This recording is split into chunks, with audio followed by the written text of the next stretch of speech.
Okay, hi. This is going to be the introductory shiur to Viduy. I have to tell you two caveats. First of all, there's a lot of material that we have to go through, and I doubt that when we finally get to shiur, that we're going to be able to cover everything in the hour that we have. There's just no way. In this introduction, I'll go through all the sources, and in my head, I'm going to keep in mind what I actually think is most important, and we'll cover in shiur. But I figure we might as well go through all the sources now. Second of all, the fact that this exploded into so much material, I thought this was going to be a very, very simple mitzvah to cover. We're going to cover the entire mitzvah of confessing, and I really thought this would be like nothing. But it turns out there's a lot of material here, and it's a very, very juicy mitzvah to learn about. It's really just incredible how much there is here on what seems to be at a superficial level a very, very easy mitzvah to cover. So buckle up because this is good stuff. Okay, so the first thing we're going to see is source number one. I've taken source number one in the Sefer Mitzvos. Usually the Rambam has about a paragraph in the Sefer Mitzvos. This is his book that goes through the 613 mitzvos. He writes usually about one paragraph, and that's it. Here, he really went on for a long time and brought up a lot of what's called a havamina. Okay, a havamina is something that you might have thought this, but the halacha is the opposite. Now, what a havamina does for us, a lot of people look at a havamina like, why does the Talmud even have to discuss this? If that's not the halacha, so that's not the halacha, so why even bring it up? So it's interesting because what a havamina does, and this is what my Rosh Yeshiva Berzon taught me, what a havamina does is it tells you, you might have thought this, but the halacha is really this, which allows us to really understand the halacha. Because now I understand what the halacha might have been, so it gives me a different perspective. So it allows me to analyze it much better because I'm able to understand two sides of it. A legitimate side that we reject, and a side of the halacha that we do accept. So what the Rambam does in the Sefer Mitzvos in this first source is he goes through about 7 or 8 different, maybe even more, different havaminas of what you might have thought. And then it tells us what the halacha really is. So each of those has to be examined. We have to ask ourselves, why would you have thought this? And then ultimately, why is it rejected? So each of these points that the Rambam makes allows us 2 questions. Why would you have thought it? And why did we reject it? Okay, so the Rambam says as follows. He starts off, he says, mitzvah ha'in gimel, the 73rd mitzvah, he should sivanu his vados halachatayim, vavonos, okay? Shechatanu l'fnei hakel yisaleh, Lomar atam im teshuva. Okay, so the first mitzvah is to confess our sins that we've sinned in front of God, and to say this confession with our teshuva. Okay, v'zehu haviduy, and this is what confession is. V'kavanaso sheyomar ana Hashem chatasi avisi peshati, and what am I supposed to say? What's the intention here? That please God, I have sinned, I've rebelled, I've been faulty, v'asiti kach l'kach, and I did the following sin. V'yarich, and I should elongate hamamar, what I say, right? I should say a lot. V'yivakesh halachila bazeh ha'inyan lefitza chos l'shano, and I should ask for forgiveness based on my abilities, my communicative abilities, like how well I could talk. If I could say a lot, then I should. In other words, there's no set text, it seems, to the Viduy. Okay, so 3 questions to open up here. First of all, the Viduy, it says, has to be lifnei hakel yisal, it has to be before God. So why does it have to be before God? What about Viduy makes before God so essential? Okay, what role does teshuva play in Viduy? It says that you do this with teshuva. Teshuva, in the Rambam's perspective, is not one of the 613 mitzvos. But now I have to do this with teshuva. And the third question is, it seems that there's no set amount that you have to say for Viduy. Right, for prayer there is. I have to say a praise, a request, and a thanks. That's what composes prayer. That's a prayer. If I miss any of those 3 components, I haven't prayed. Here it suggests a line. The Rambam suggests a line to say, but it doesn't say anything. Then he says you should talk as best as you can based on your abilities. So how does one fulfill the mitzvah of Viduy? What do I actually have to do? What do I have to say? Okay, so those are our first 3 questions. This goes on, the Rambam goes on, this is source number 2, but it's really all source number 1. Nizkarim Shomer Yisala Shemisha Hekrivam Nizchaper Lo Hine Lo Yaspik Lo Karbanasam Bilti Viduy. So when I sin, I have to give an offering. I have to give an animal offering. But the Rambam says that it's not enough to give the offering in order to gain atonement. Rather, is I have to have viduy. So every time I give a korban over a sin, I also have to say viduy. Okay, so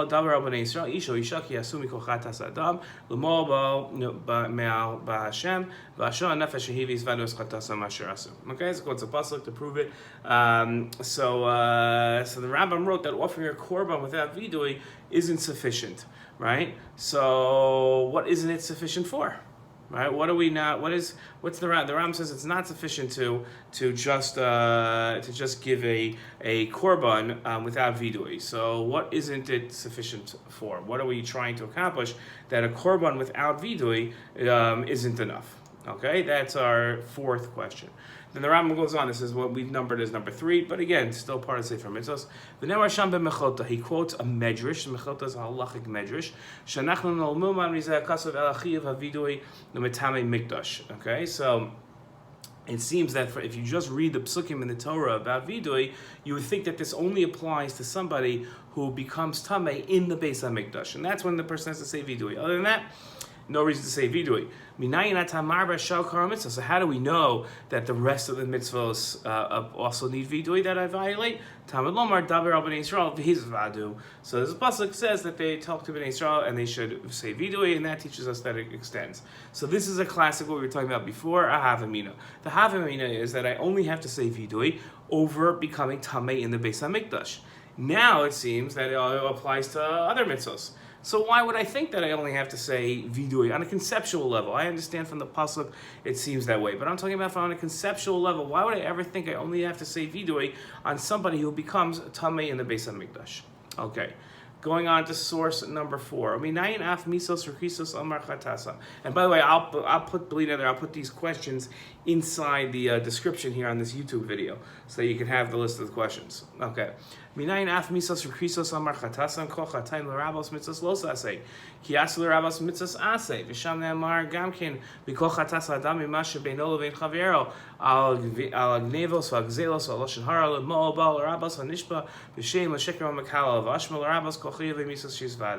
how do I know that even things that I'm executed for, and things that I receive kares for, those types of sins, right? That I have to do viduy on them also, right? So how do I know that? Maybe these are excluded. And how? Right? So it says kol chatas l'rabos mitzvos. So the pasuk, the way the pasuk is written, teaches us that all prohibitions I have to say viduy on. And then not only that, but it also teaches us I have to do it on all mitzvos. If I neglect to do a mitzvah, I negate the mitzvahs, then I have to say viduy even on positive commands. And then it says that also on things that I do, not just between me and God, but if I rob or steal from my friend, or I speak lashon hara, I gossip about them, I also have to say viduy, right? So not only that, but I also have to say viduy if I take a false oath or I curse somebody out, right? So all those things have to do viduy. So again, now here we have. The Rambam lists all these things that you have to say viduy on. Why would I think I don't?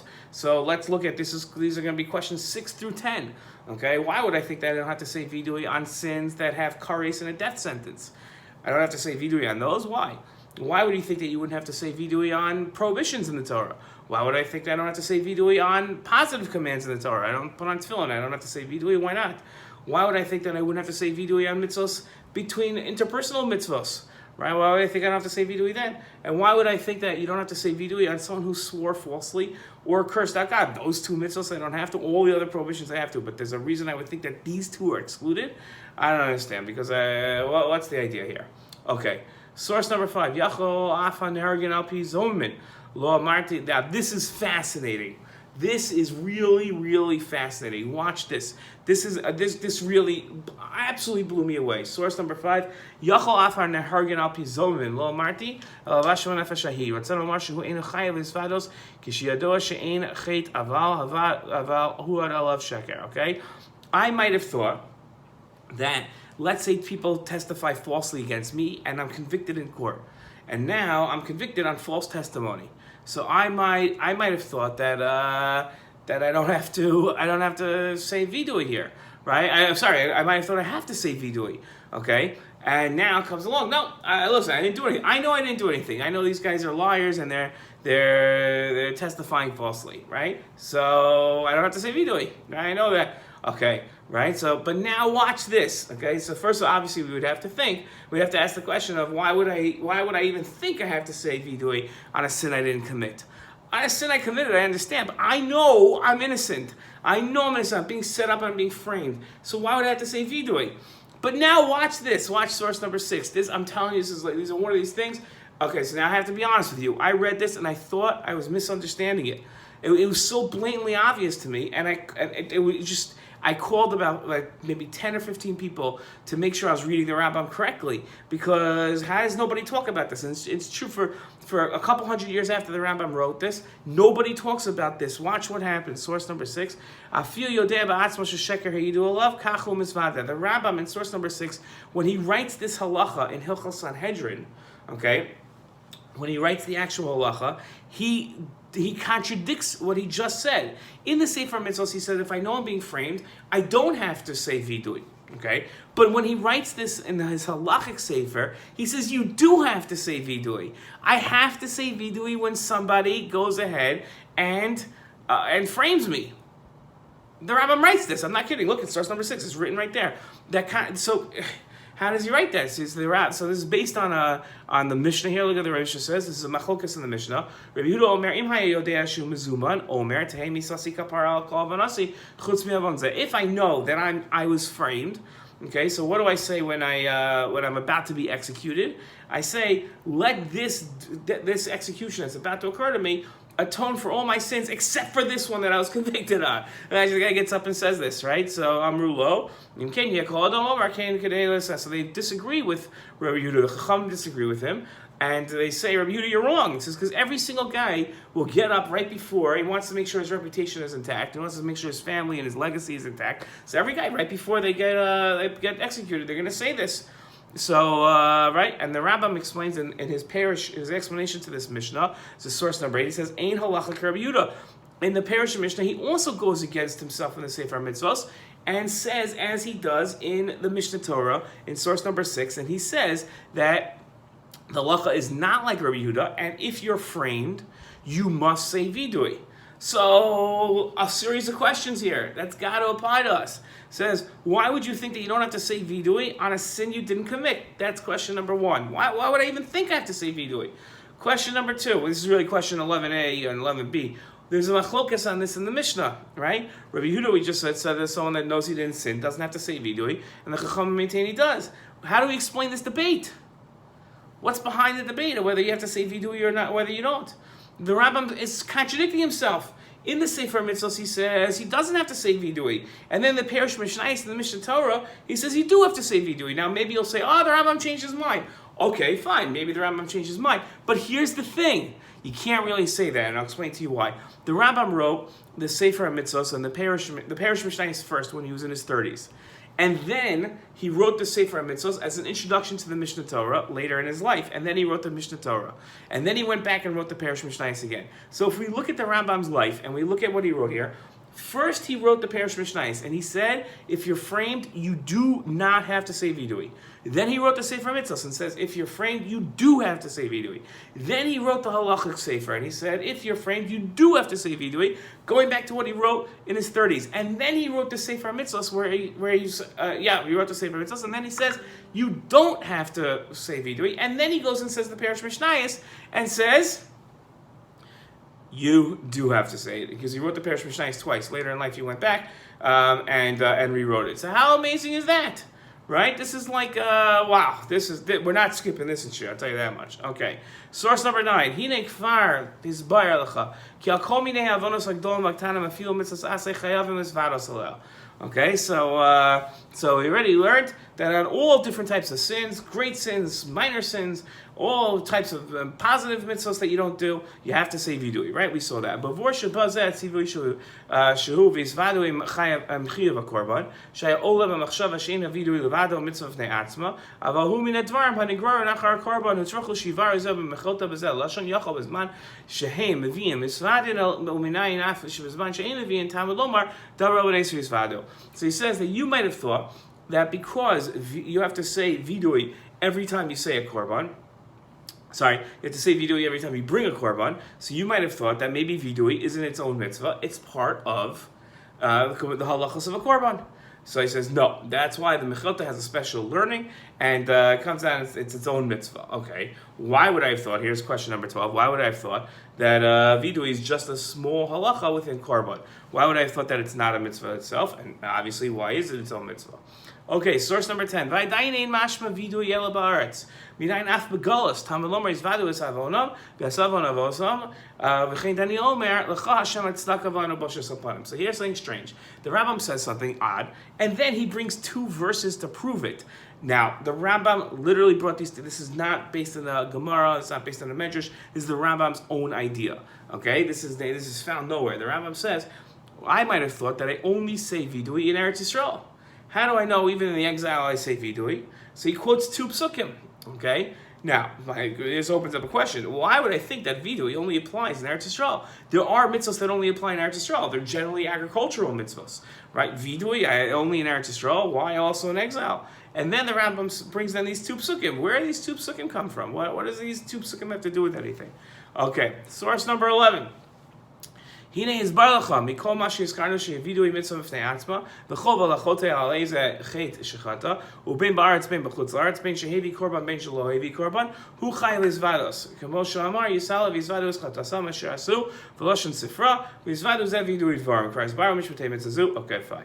So the Rambam goes ahead and he says that that we see that all these things that we see Viduy is its own mitzvah, and you have to say Viduy on any sin that you give. Okay, so why does all of these different things have to be mentioned in the Sefer Mitzvos? Why does the Rambam have to go all through this? I'm telling you, it does not do it anywhere else in any of the other 612 mitzvos. It's only this one. So why? Okay. In source number 12, the Rambam says, this is his introduction to the Mishnah Torah, the book of halachos that he has. He says, "Leisvados lifnei Hashem mikol chet she'aseh adam b'shasa korban v'shelo b'shasa korban shneimar v'yisvados chatasam asher." Strange language. The Rambam writes that you have to do Viduy. Okay, his one-line summary of the mitzvah. You have to do Viduy for all mitzvos that are done, all sins that you did at the event when you're giving a korban, and even when you don't give a korban. Okay, the Rambam says source number 13. Hilchos teshuva mitzvos aseh achasi v'hu sheyashuv achotei mechata lifnei Hashem v'yisvadeh. So the Rambam in Hilchos teshuva says there's one mitzvah, and that is that when a person says when a person does teshuva, he should say Viduy. The Rambam in Hilchos teshuva, this is the Rambam when he brings down the halacha. Okay, so the Rambam says, now I'm going to give this to you so we don't go on forever here, because this could go on for, we'll be reading sources forever, so I'm going to let you, if you want to see the translation of this, you can look this up online. It's in Sefaria, it's on Chabad. This is the first halacha in Hilchos teshuva. So the first chapter, first halacha, but there's one point I want to bring up from here, from the Rambam says, Kol mitzvah shebetorah b'naseh ben shalot aseh, ibar achas mehem bezadam me'eshgag v'shas teshuva yashuv v'chayev v'zvados lifnei hakel yisbarach hu. He says that the Viduy has to be done before God. I don't even, what does that even mean, before God? What does that mean, doing Viduy before God? So why is the emphasis on Viduy before God? Okay. There was a great Yemenite scholar named Rav Yosef Kafach who moved from Yemen to Yerushalayim. And he lived the rest of his life in Yerushalayim. He was a tremendous scholar. He wrote a very long commentary on the Mishnah Torah.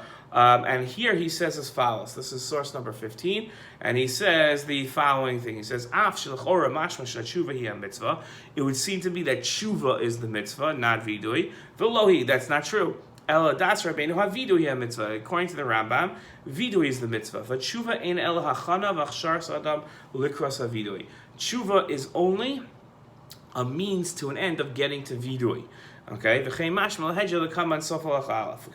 and so he says that he understands teshuva as being a hechsher to Viduy. Okay, what does that mean, a hechsher? So in source number 16, we see the idea of a hechsher is, for instance, building a sukkah is not a mitzvah, but I build a sukkah and that allows me to then go ahead and fulfill the mitzvah sukkah. So there's certain actions that I do that aren't considered nothing, right? But they're considered the hechsher for the mitzvah. Okay, so that's so now my question is, did Rav Kafach really get this right?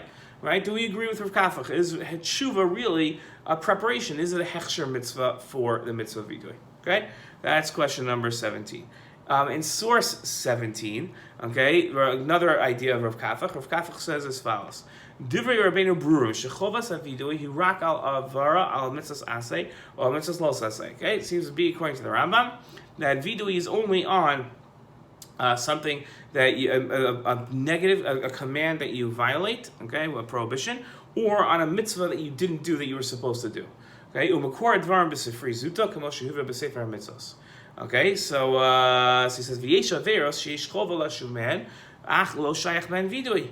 Okay, but there are sins that you could violate, okay, and you have to do teshuva on them, but you don't say Viduy. What's he referring to?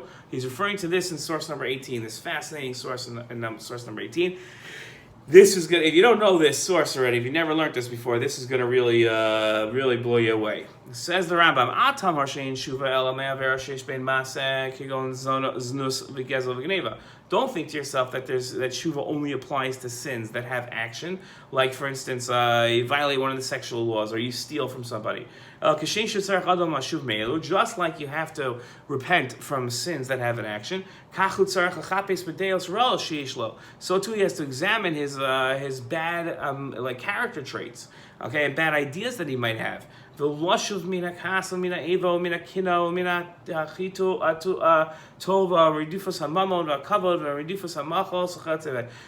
to do teshuva from desires and feelings that you have. If you have anger, you have to do teshuva over anger.